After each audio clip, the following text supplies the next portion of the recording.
Tu veux monter 3 fois plus vite sur Fusion? Eh bien aujourd'hui, je te montre comment créer tes propres raccourcis clavier et crois-moi, après ça, tu ne pourras plus t'en passer. Suite à ma dernière vidéo, un pote m'a dit « Mais Mathieu, pourquoi tu as autant de nœuds juste pour surligner un texte ?» Mais ce qu'il ne sait pas, c'est que moi, je fais tout ça en 30 secondes. Mon secret, les raccourcis perso et je te montre comment les créer.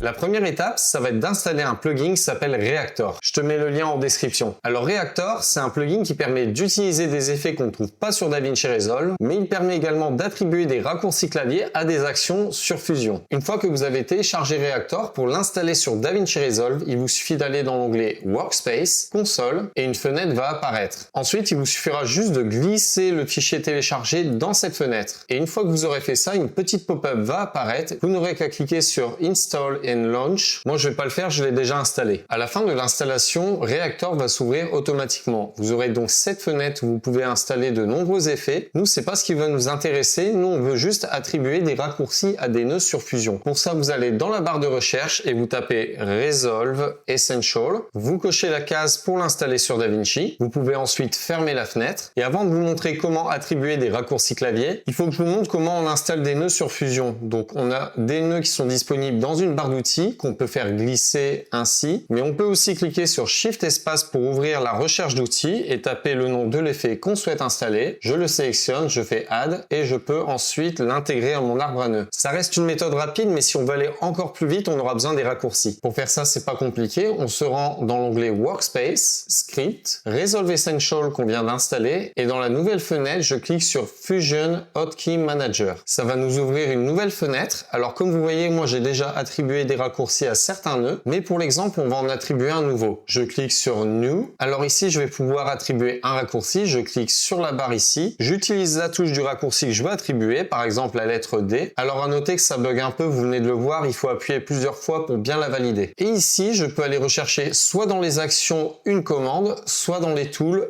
un nœud pour attribuer à cette touche D. Par exemple, je vais aller chercher dans l'onglet Effet le nœud Duplicate, je clique sur OK et maintenant vous voyez que la touche D a été attribuée au nœud Duplicate. Vous pouvez bien sûr sélectionner le raccourci et le modifier en cliquant sur Edit ou le supprimer. Mais alors quel est l'intérêt de faire ça? Eh bien c'est très simple, maintenant si je veux ajouter un nœud Duplicate, je sélectionne le nœud et je tape D, il va me le mettre immédiatement à la suite. Et moi comme j'ai attribué plusieurs raccourcis, si je veux créer un rectangle noir avec un texte dedans, j'ai juste à sélectionner mon background, je fais B, R, ça va me le masquer et à la suite, je fais Q et j'ai un texte. Donc ça va très très vite. Et comme je vous ai montré, on peut attribuer des raccourcis à des actions. Par exemple, dans l'onglet UI, je peux attribuer un raccourci pour Customize Hotkeys qui me permettra d'ouvrir cette fenêtre d'attribution de raccourcis clavier. Par contre, il faudra faire attention à ne pas attribuer un raccourci clavier qui est déjà utilisé pour une autre action. L'exemple parfait, c'est le nœud texte qu'on pourrait attribuer à la touche T, c'est logique.